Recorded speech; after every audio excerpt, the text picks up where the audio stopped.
பஞ்சு முறுக்கு மந்த்ரா கடலை எண்ணெயில நானே பண்ணுது ஒரு சேலஞ்ச். உங்களால இந்த மாதிரி முறுக்கு செய்ய முடியுமா? மந்த்ரா கடலை எண்ணெயில முறுக்கு செஞ்சு பாருங்க. ஓகே.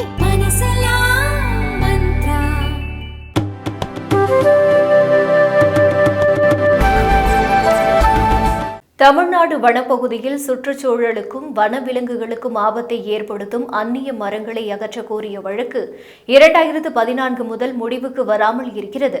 இந்த வழக்கு ஹைகோர்ட் நீதிபதிகள் சதீஷ்குமார், பரத சக்கரவர்த்தி ஆகியோர் கொண்ட சிறப்பு டிவிஷன் பெஞ்சில் நேற்று விசாரணைக்கு வந்தது. அந்த விசாரணையில் நீலகிரி மாவட்டத்தில் வசூலிக்கப்பட்ட பசுமை வரி 5,31,98,549 ரூபாய் மாவட்ட கலெக்டர் பெயரில் வங்கி கணக்கில் டெபாசிட் செய்யப்பட்டுள்ளதாகவும், மாநிலம் முழுவதும் உள்ள வனப்பகுதியில் அந்நிய மரங்களை அகற்ற தீவிர நடவடிக்கை எடுக்கப்பட்டு வருவதாகவும் விளக்கம் கொடுக்கப்பட்டது.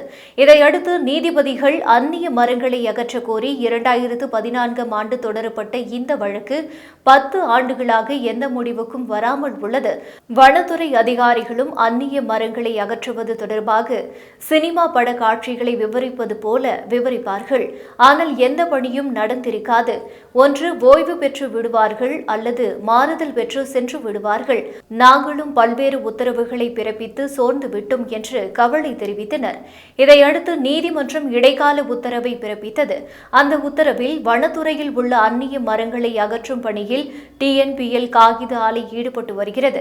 இதற்கு அனுமதி வழங்கி தமிழ்நாடு அரசும் அரசாணை பிறப்பித்துள்ளது. இந்த நிறுவனம் மூலம் 29,766 டன் அந்நிய மரங்கள் அகற்றப்பட்டுள்ளன. அதேபோல சேஷாயி பேப்பர் லிமிடெட் நிறுவனத்துக்கும் அந்நிய மரங்களை அகற்ற அனுமதி வழங்கி அரசு 2 மாதத்துக்குள் அரசாணை பிறப்பிக்க வேண்டும்.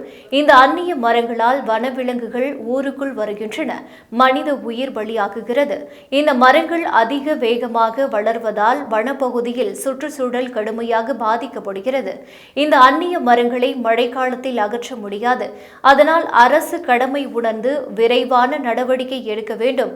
மேலும் ஒவ்வொரு வனத்துறை கோட்டத்திலும் மாதத்துக்கு 50 ஹெக்டேர் நிலத்திலிருந்து அந்நிய மரங்களை அகற்ற வேண்டும் என உத்தரவிட்டனர்.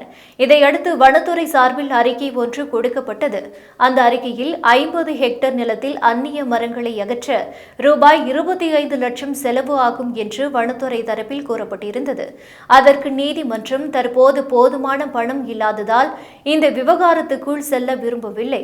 அந்நிய மரங்களை அகற்றும் பணியை மேற்கொண்டது குறித்து அறிக்கை தாக்கல் செய்ய கூறி விசாரணையை அக்டோபர் 14ஆம் தேதிக்கு தள்ளி வைக்கிறோம் என கூறினர்.